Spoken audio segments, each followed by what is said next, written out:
예, 우리 이 다니엘서를 우리가 살펴보고 있습니다. 이 다니엘서는 참 재밌습니다. 한 나라의 그 흥왕함과 또 멸망을 동시에 볼 수 있는데, 사실 이 바벨론의 역사를 관심 가지고 있는 사람들은요, 우리 그리스도인들밖에 없어요. 불신자들은 이 바벨론이 옛날에 있었다 정도만 알지 잘 알지를 못합니다. 그런데 왜 우리가 이 바벨론이라는 나라에 집중을 하느냐 하면, 이 바벨론의 역사는 인류의 역사와 늘 함께 해왔습니다.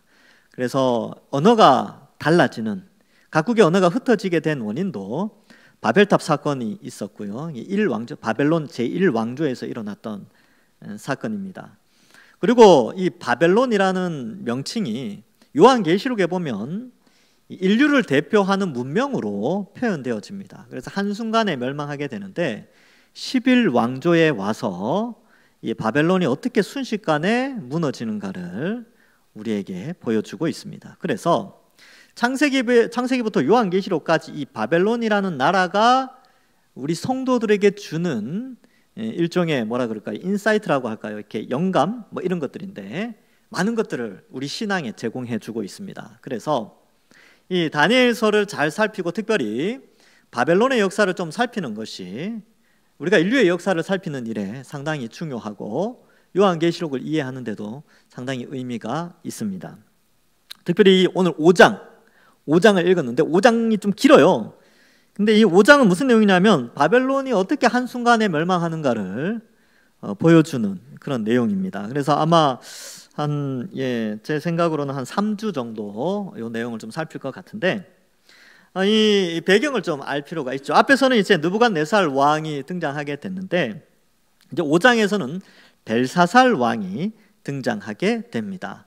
바벨론의 왕조가 11개가 있다고 그랬죠. 마지막 왕조에 부흥을 가져왔던 왕이 처음 시작했던 왕이 나보폴라살이었는데, 이 나보폴라살이 11왕조를 세우고 그의 아들이었던 느부갓네살 2세가 이 나라를 엄청나게 크게 제국의 형태로 만들게 됩니다.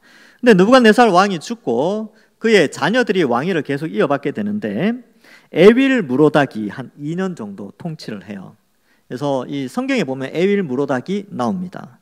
근데 나중에 그 바벨론으로 붙잡혀갔던 여호야김을 이 에윌 무로닥이 풀어주게 되지요. 그 다음에 네리글리살이라는 사람이 또 등장하여서 한 6년 정도, 4년 정도 통치를 하게 되고, 마지막 왕으로 바벨론 연대기에 보면 나보니두스가 등장하게 됩니다. 나보폴라살은 이제 11왕조 첫 번째 왕이었고요. 마지막 왕이 나보니두스라고 등장하는데, 이 나보니두스의 아들이 벨사살 왕입니다. 그러면 바벨론 연대기나 세계사에는 나보니두스가 마지막 왕으로 되어 있고, 나보니두스의 연대가 BC 556년부터 BC 539년이에요. 근데 벨사살은 어디 있느냐? 근데 이게 역사를 찾아보고 고대 역사학자들 헤로도토스나 요세푸스의 글에 보면, 이 당시에 마지막 왕 때에 나보니두스가 질병을 앓게 됩니다. 그래서 전쟁을 하게 되고 질병으로 인하여서 아라비아에 가서 요양을 하게 되면서, 아버지인 나보니두스가 왕으로 있지만 그의 아들 벨사살이 바벨론 성 안에서 실제적인 섭정 통치를 하게 되는 것이죠. 그래서 나라 안에 두 왕이 함께 공존하게 됩니다. 그래서 지금 이 내용 5장에 나오는 이 벨사살은 나보니두스가 살아 있음에도 불구하고 나보니두스의 상황 때문에, 아버지의 상황 때문에 벨사살이 바벨론에서 통치를 하게 되고, 족보상으로 보면 느부갓네살은 이 벨사살의 할아버지로 보여집니다. 그래서 이 느부갓네살 왕의 아들이었던 나보니두스, 또 그렇게 이제 많이 보고 있지요. 그리고 그의 손자였던 벨사살이 함께 공동 통치를 하고 있는 그런 상황에 있습니다. 그래서 이 나보니두스는 BC 556년부터 539년, 벨사살은 이 나보니두스가 통치하다가 한 4년 정도 지나서 BC 555년부터 539년까지 통치를 하게 되고, 539년 10월 달에 오늘 이 사건이 일어나게 되는 것입니다. 그래서 헤로도토스의 역사의 기록에 보면 이날은 10월 10일부터 10월 13일까지 바벨론에 큰 연회가 있었다. 그래서 멸망한 날을 10월 13일로 보게 되고, 또 어떤 역사학자들은 아니다, 그냥 한 날로 잡아서 그냥 10월 10일로 보자, 이렇게 보는 학자들도 있습니다. 어쨌든 10월 중순이에요. 10월 중순에 이 일이 일어나게 되는 것입니다. 자, 그러면 본문을 한번 살펴보도록 하겠습니다. 벨사살 왕이 그의 귀족 1000명을 위하여 큰 잔치를 베풀고 그 1000명 앞에서 술을 마시니라, 이렇게 되어 있죠. 야, 왕궁이 꽤 컸나 봅니다. 이 1000명이 들어와서 연회를 할 수 있을 정도로 큰 공간이었겠죠. 그래서 한번 생각해 보세요. 이렇게 1000명이 들어가는 공간. 그러니까 이 당시 BC 539년이니까 지금으로부터 한 2600년 정도 됐죠. 2550년 정도 전에 실내 공간이 1000명을 수용했다니까요. 그러니까 이 어마어마한 겁니다. 그래서 거기에서 연회를 베푸는 거예요. 근데 연회를 베풀면서 그의 부친 느부갓네살이 예루살렘 성전에서 탈취하여 온 금은 그릇, 이게 성전에서 쓰는 성전 그릇이에요. 그러니까 우리로 치면 우리나라 말로 성물이라고 하죠. 거룩하게 구별된 물건들인데, 이 벨사살 왕이 버릇없게 하나님께 제사 드리는 그 기명을 가지고 와서 거기다 술 따라 먹고 있는 거예요. 아유, 참. 이렇게 생각하시면 돼요. 여러분, 우리 얼마 전에 성찬 예식이 있었는데 그 성찬 예식에 그리스도의 피를 상징하는 잔을 받잖아요. 근데 이제 어떤 이렇게 버릇없는 왕이 야, 그거 갖고 와, 거기다 소주 따라 먹고 막 그러고 있는 거죠. 그리고 하나님 없어, 우리가 믿는 신이 최고야 하고 그러고 앉아 있는 거예요. 그러니까 이 하나님 보실 때에 얼마나 큰 죄악을 범하였습니까? 그리고 이 사람들은 하나님을 조롱하고 있는 것입니다. 거기에다가 이 유흥을 더하기 위하여서 왕후들, 후궁들, 뭐 꽤 많았겠죠. 다 초청해서 이 연회를 이렇게 막 유흥을 돋구게 되는 그런 배경이 있습니다. 그런데 여러분, 이게 왜 벨사살이 이렇게 행동을 했던가 좀 의아하지 않습니까? 왜냐하면 뒤에 본문을 읽어보면 고레스 군대가 들어와 있거든요. 그러면 지금 이 연회를 할 때 지금 바벨론 궁 바깥에는 적군들이 있어요. 적군들이. 근데 희한하지 않습니까? 적군이 쫙 깔려 있는데 어떻게 연회를 할 수 있을까? 놀랍지 않습니까? 그죠? 그래서 이게 말이 안 된다, 이거 가짜 아니냐, 이렇게 생각하는데 가짜가 아니라는 것을 역사의 수많은 역사가들이 역사책에 기록해놨어요. 성경에만 이 내용이 나오는 게 아닙니다. 여러 고대 문서의 역사가들이 이걸 기록해놨어요. 그래서 바벨론 연대기나 페르시아 전쟁사, 페르시아 연대기 이런데 요 내용이 그대로 다 돼 있는데 이 성경과 정확하게 내용이 일치합니다. 그렇다면 어째서 이럴 수 있었을까? 왜 벨사살 왕은 바로 바깥에, 성 바깥에 페르시아 군이 있음에도 불구하고 연회를 베풀 수 있었는가? 그 비밀은 바로 역사적인 고고학적인 자료에 의해서 이유를 알 수 있습니다. 자, 보시면 제가 시청각 교육을 좀 준비했습니다. 방송실 좀 바꿔주세요, 화면을.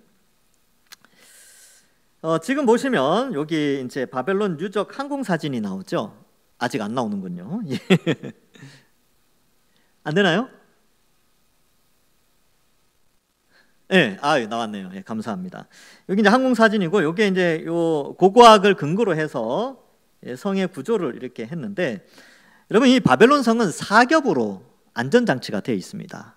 그리고 그 중에 하나가 운하를 팠어요. 운하. 보시면 여기 이제 유프라테스 강이 이렇게 흐르고요.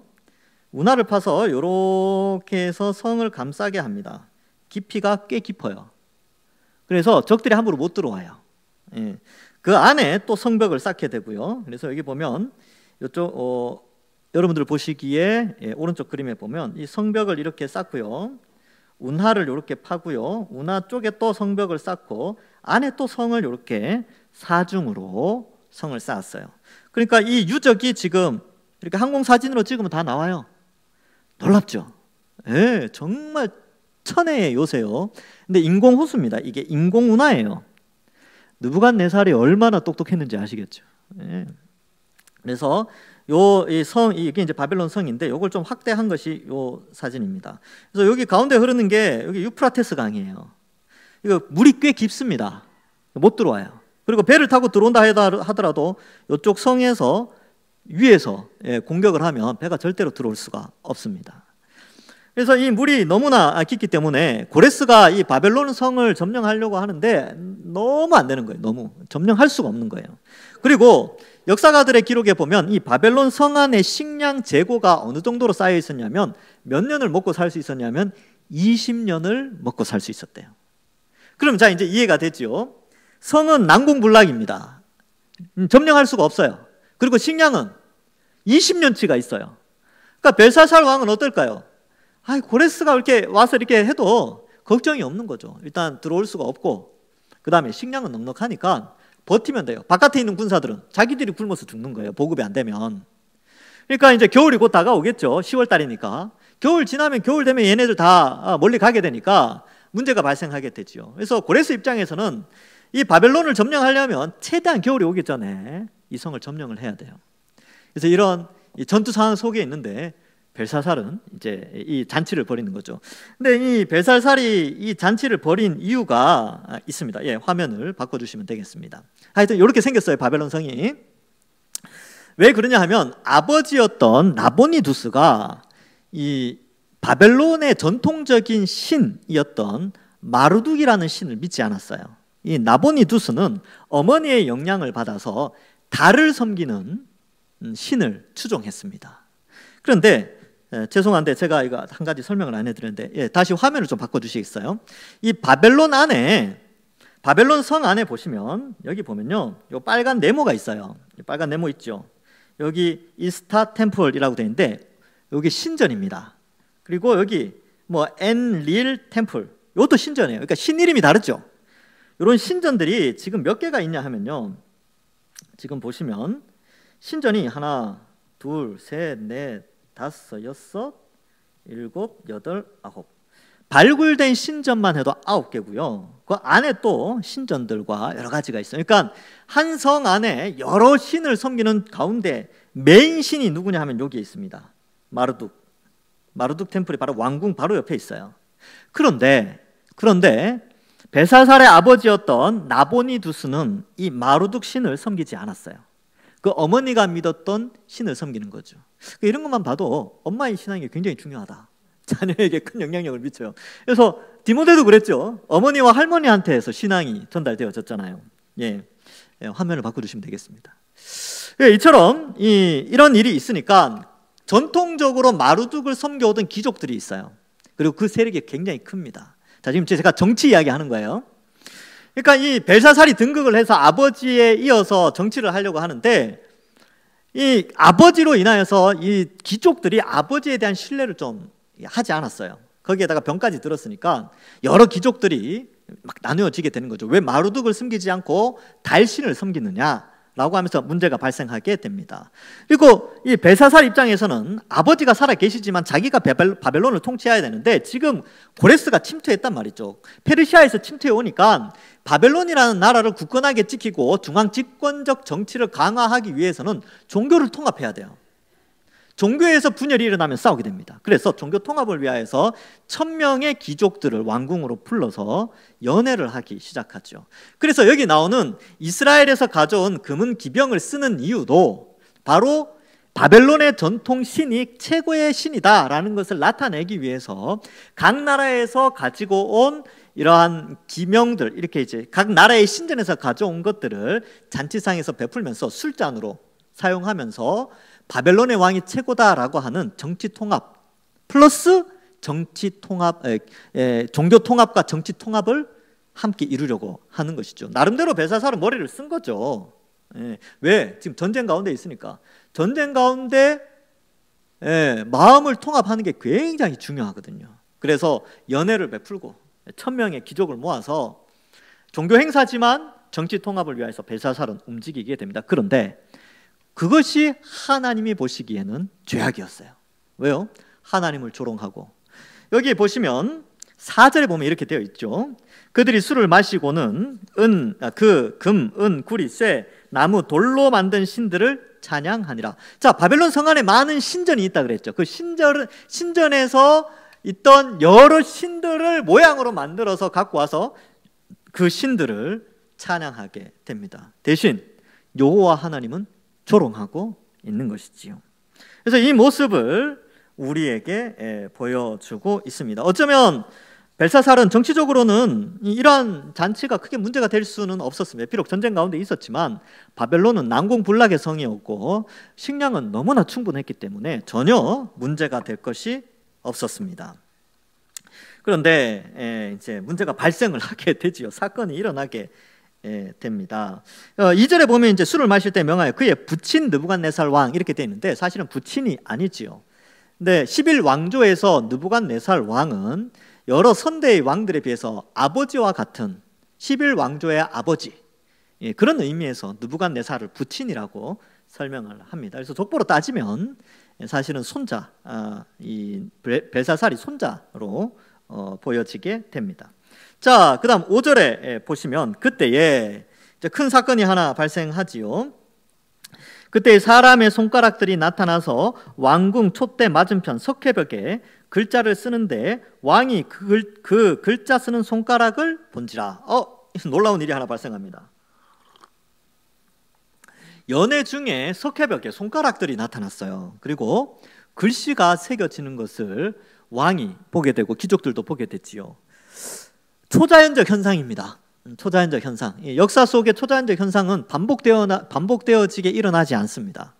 그래서 우리는 이러한 현상들은 과거에 실제로 있었다라고 믿고 받아들이게 되는 것이죠. 그리고 성경에 기록되어 있고 다니엘은 자신이 본 것을 기록하기 때문에 우리는 이것을 한 번 기록되어 있지만 믿게 되는 것이죠. 뭐 불신자들이 안 믿지만 우리는 믿죠.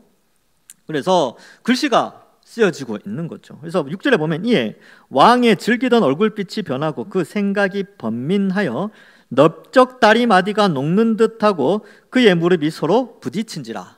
여러분 이런 경험 해본 적 있습니까? 뭐 극심한 공포 때문에 넓적 다리가 부딪히는 거, 다리가 덜덜덜덜 떨리는 거. 저는 있어요. 저는 있습니다. 제 기억으로는 중학교 때 성적 떨어졌다고 옛날에는 선생님이 막 때렸거든요. 앞에서 애들 막 두두두두 맞아가요. 내 차례가 되어져요. 막 다리가 막 떨려요. 막 다리가 떨려요. 네. 엄청 떨려요. 반성적으로 때린 게 아니라 정교성적으로 때리더라고요. 제가 그때 충격이 컸습니다. 막 기다리고 생각해보면 중학생이 뭐 그럴까 지금이야 그러면 난리 나죠. 지금은 학교 체벌이 없어졌으니까. 근데 그때만 해도 1980년대만 해도 이런 게 있었으니까 제가 기억이 납니다. 오금이 저리다는 게 뭔지 알았어요. 군대에서 훈련 받을 때도 또 그런 경우가 있었죠. 누가 한 명이 잘못했는데 단체 기합 받을 때 또 시작했구나. 오금이 저리고 막 그런 경험 있습니까?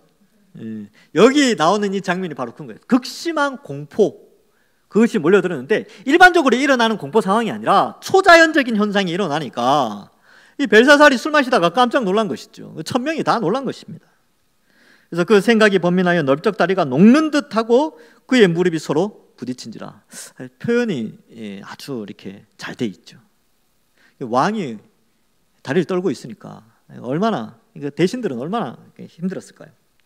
7절에 보면 왕이 크게 소리질러 술객과 갈대아 술사와 점쟁이들을 불러오게 하고 바벨론의 지혜자들에게 말하되 누구를 막론하고 이 글자를 읽고 그 해석을 내게 보이면 자두색옷, 금사슬, 셋째 통치자 이렇게 삼는다라고 기록하고 있습니다.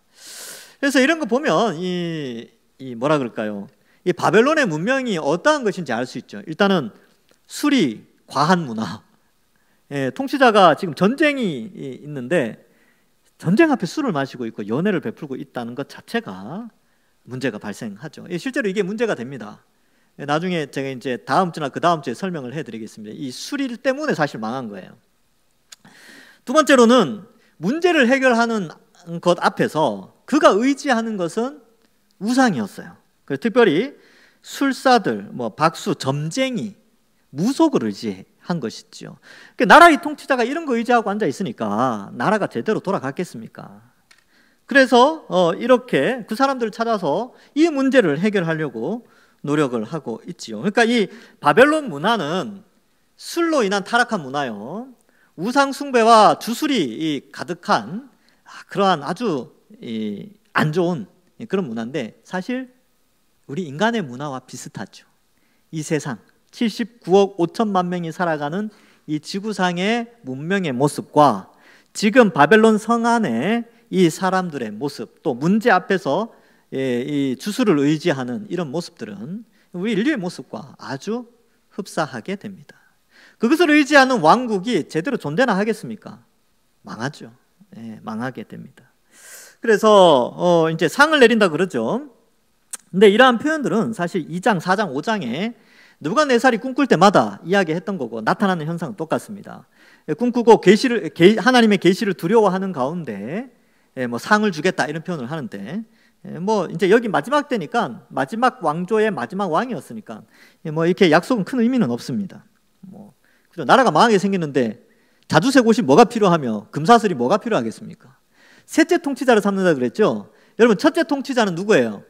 아버지 나보니두스. 둘째 통치자는 자신 벨사살. 그 다음에 셋째 통치자. 그럼 왕 다음이에요. 왕 다음으로 세워주겠다. 근데 뭐 합니까? 그날 나라가 끝나는데 의미가 없어요, 이런 것은. 근데 벨사살 입장에서는 이렇게라도 이 문제를 해결하고 싶어 하는 것이죠.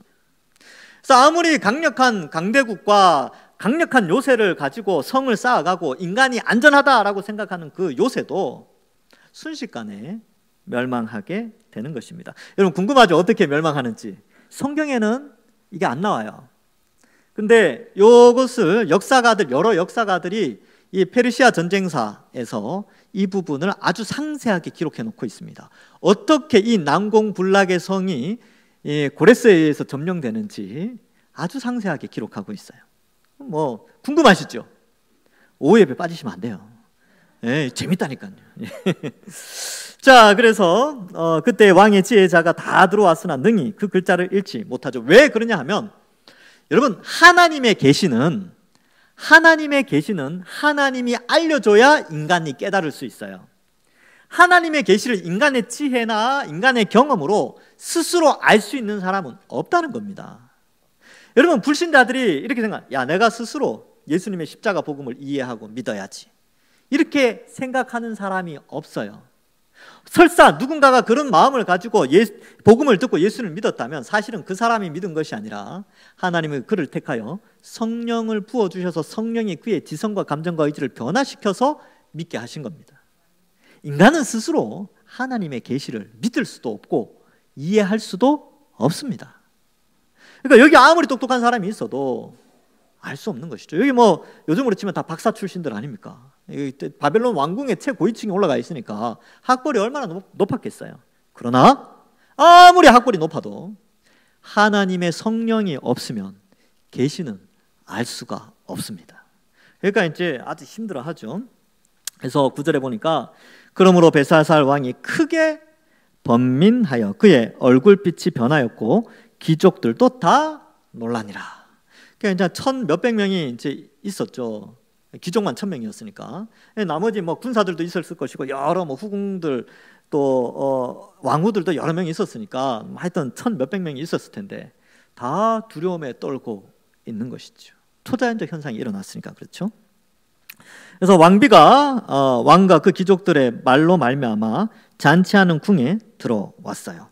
이때 왕비는 없었던 것 같아요. 이제 왕후들과 후궁들만 있었죠. 왕비는 원래 이렇게 무게 중심이 있어야 됩니다. 그래서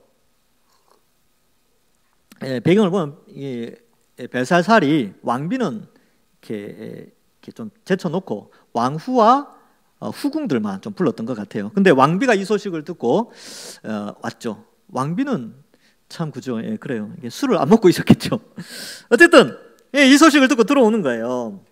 궁에 들어왔더니 이에 말하여 이르되 왕이여 만수무강하옵소서. 왕의 생각을 번민하게 하지 말며 얼굴빛을 변할 것도 아니니이다. 이제 그 해법을 알려주죠. 왕의 나라에 거룩한 신들의 영이 있는 사람이 있으니 곧 왕의 부친 때에 있었던 자로 명철과 총명과 지혜가 신들의 지혜와 같은 자니이다. 왕의 부친 느부갓네살 왕이 그를 세워 박수와 술객과 갈대아 술사의 점쟁이의 어른을 삼으셨으니, 이렇게 기록합니다. 그래서 이 왕비가 들어와가지고 다니엘이 있습니다. 그는 거룩한 신들의 영이 있는 사람입니다. 이렇게 표현을 하고 있지요. 그래서 4장 8절에도 이렇게 되어 있습니다. 그 후에 다니엘이 내 앞에 들어왔으니 그는 내 신의 이름을 따라 벨드사살이라 이름한 자요 그의 안에는 거룩한 신들의 영이 있는 자라. 내가 그에게 꿈을 말하여 이르되, 이게 느부갓네살이 이렇게 표현한 것이죠. 그래서 이 상황을 이제 해석하고자 합니다. 그렇다면 여러분, 느부갓네살 같은 경우는 꿈을 통하여서 하나님의 계시를 받았어요. 그리고 그 꿈이 해석되어지는 데는 몇 날 며칠이 걸렸지요.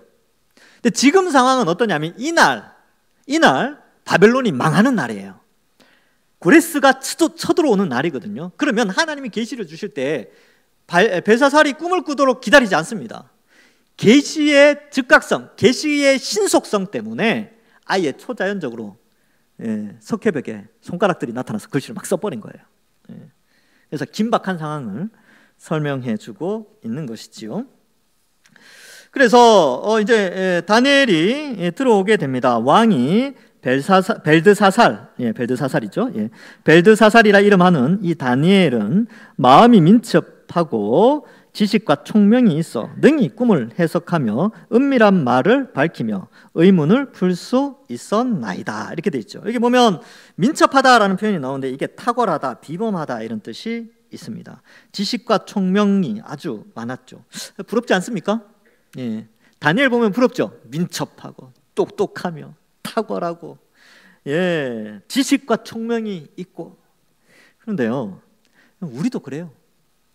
우리도 성령이 우리 속에 있잖아요. 다니엘이 이렇게 똑똑한 이유는 앞에 나오는 거룩한 신들의 영이 그 속에 있죠. 성령께서 그 속에 있기 때문에 그렇습니다. 근데 우리도 다 성령이 우리 속에 있기 때문에 우리도 다 똑똑해요. 우리가 예수 그리스도의 십자가 복음을 이해하잖아요. 얼마나 똑똑합니까? 아유, 세상에 아무리 공부 많이 한 사람도 예수 그리스도의 십자가 복음을 믿지 않으면 어리석은 사람이에요. 하나님을 믿지 않기 때문에 어리석은 자들이 있죠. 우리는 성령이 우리 속에서 우리에게 지혜를 주셔서 십자가 복음을 이해하도록 하셨다니까요. 여러분 이해하고 믿으시죠? 여기 무턱대고 믿는 사람 있어요? 다 이해하고 믿잖아요.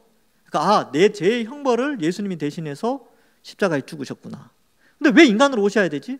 인간으로 와야 죽을 수 있잖아요. 대신 벌을 받을 수 있잖아요. 그래서 인간으로 오셨구나. 근데 예수님이 왜 죄가 없으시지? 예수님이 죄가 있으면 자기 죄 때문에 벌을 받는 것이니까 죄가 없어야지 다른 사람의 죄를 대신 받을 수 있잖아요. 근데 왜 하나님이 오셔야 되지? 하나님이 오셔야 시간과 공간을 초월하여 전 인류의 죄를 없애줄 거 아닙니까? 신적 능력이 있어야. 그러니까 신이시고 인간으로 와야 되고 죄가 없어야지 구원자가 되는데 인류 역사 속에서 유일한 분이 이분밖에 없어요. 예수님밖에 없죠. 그러니까 그 생각하고 믿으신 거 아닙니까? 근데 이게 우리가 똑똑해서 믿은 게 아니고요. 성령 하나님이 우리 속에 오셔서 이 사실을 믿게 하신 거죠. 그래서 우리는 다 거룩한 신들의 영이 우리 속에 있어요. 너무나 감사하죠. 그래서 옛날에 제가 이제 다니엘서 읽을 때는 다니엘 진짜 부러웠어요. 나한테도 이런 똑똑함 좀 주시지. 막 그랬는데 나중에 성경을 많이 연구하니까 다 주셨어요. 다 주셨더라고요. 자, 그래서 여러분 이 고린도전서 2장 10절에 보면 이런 말씀이 나옵니다. 오직 하나님이 성령으로 이것을 우리에게 보이셨으니 성령은 모든 것 곧 하나님의 깊은 것까지도 통달하시느니라. 하나님의 깊은 계시도 통달하셔서 우리에게 깨닫게 해주신다는 거죠. 요한복음 14장 26절에 예수님이 이렇게 말씀하십니다. 보혜사 곧 아버지께서 내 이름으로 보내실 성령 그가 너희에게 모든 것을 가르치고 내가 너희에게 말한 모든 것을 생각나게 하리라. 아멘. 성령 때문입니다. 그래서 우리는 이 세상 가운데에서 하나님의 계시를 이미 알고 있는 자들이에요. 그래서 이 세상 사람들은요, 하나님의 계시의 소리를 들으면 두려워합니다. 그래서 어때요? 어떻게 두려워해요? 하나님 안 믿으면 지옥 간다고? 지옥이 정말 있냐? 천국이 정말 있고 지옥이 정말 있어. 지옥이 어떤 것인지 알려주고 하나님의 심판이 어떤 것인지 알려주면 세상 사람들은 두려워하겠죠. 근데 우리는 안 두려워요. 우리는 이미 다 알고 있잖아요. 우리는 성령이 우리 속에 있지요. 그래서 그때 우리가 이 계시를 설명해 주는 거죠. 다 원래 지옥 가야 되는데 하나 알려줄게. 내가 안 알려주려고 했는데 너니까 내가 특별히 알려줄게. 지옥에서 면제받는 방법 있지? 하면서 예수님에 대해서, 예수님의 십자가에 대한 이야기를 해주는 거죠. 다니엘이 2500여 년 전에 이 계시를 알려준 것처럼 오늘날 우리는 이 시대를 살아가면서 21세기에 하나님의 계시, 그 계시의 절정인 예수 그리스도의 십자가 복음을 우리도 이것을 궁금해하는 사람들에게 알려줄 수 있어야 합니다. 그래서 여러분들이 만약에 목사님 저는 어디 가서 복음 이야기를 잘 못해줄 것 같아요, 뭐 생각이 갑자기 안 나요, 그러신 분들 있죠. 예, 네, 그럴 줄 알고 교회 홈페이지에 양육 과정에 보면 세가족 교육이 있어요. 8강 8개 강의가 있는데 그거 한 번쯤 들어보시면 이렇게 설명하면 되겠구나 라는 걸 대충 이렇게 알 수 있을 겁니다. 그래서 복음은 우리가 알려줘야 돼요. 우리는 왜냐하면 거룩한 신들의 영이라고 표현되어 있는 성령이 우리 속에 있기 때문에 그 성령이 우리를 통하여, 우리 입술을 통하여 누군가에게는 복음을 전하는 일로 우리를 부르셨기 때문에 그렇습니다. 그래서 여기 보면 다니엘을 부르죠. 그래서 은밀한 말, 하나님의 계시를 밝히며 의문을 풀 수 있게 해줍니다. 이렇게 표현을 하고 있습니다. 말씀을 맺습니다. 여러분, 세상은 늘 술이나 우상 숭배나 이런 것들을 통하여서 그것이 전부인 줄 알고 그것이 문명을 발전시킨 줄 알고 그렇게 살아갑니다. 그러나 정작 하나님의 심판 앞에서는 하염없이 두렵고 떠는 존재일 뿐이며, 또한 그들에게 우리가 해야 할 일은 바로 하나님의 계시의 말씀을 알려주어야 하는 것입니다. 과거에는 하나님께서 초자연적인 역사로 석회벽에 글씨를 쓰셨다면 오늘날에는 하나님이 모든 전 인류가 다 볼 수 있는 성경을 통하여 하나님의 은밀한 계시를 모든 인류에게 다 알 수 있도록 나타내어 주셨습니다. 이 세상의 불신자들이 이 성경을 통하여서 하나님의 심판의 두려움을 알고 이 성경에 대해서 궁금해하는 것이 있다면 우리가 나서서 성경 말씀을 알려주어야 하는 것이죠. 그래서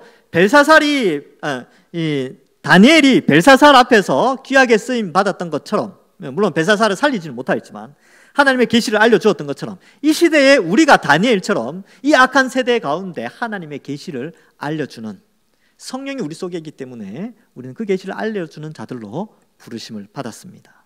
세상은 헛된 지식을 쫓아갑니다. 헛된 꿈을 꾸며 살아갑니다. 헛된 천국, 그들이 인간이 만들어낸 천국, 인간이 만들어낸 지옥, 이런 것들을 가지고 살아갑니다. 그리고 그것을 해결할 수 있는 방법도 스스로 찾아가지만 천국 가는 유일한 방법은 예수 그리스도의 십자가밖에 없다는 것을 우리는 세상 속에 알려줘야 하는 것이죠. 세상에 술사들이 많습니다. 세상에 지혜자들이 많다고 주장합니다. 그러나 그들은 하나님의 참된 계시의 뜻을 알 수가 없습니다.